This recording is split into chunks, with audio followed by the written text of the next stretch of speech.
Ah, nanay na rin. Yeah, yeah. Ano lang? Ay, nagtayo.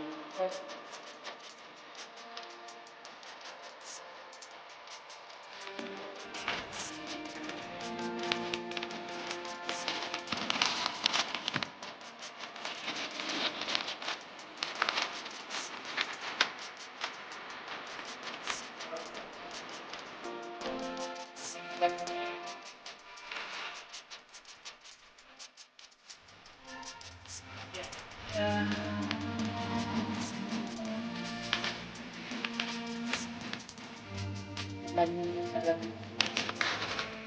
Tapos kami ang pakakainin. Tapos nagdala rin siya sa office niya.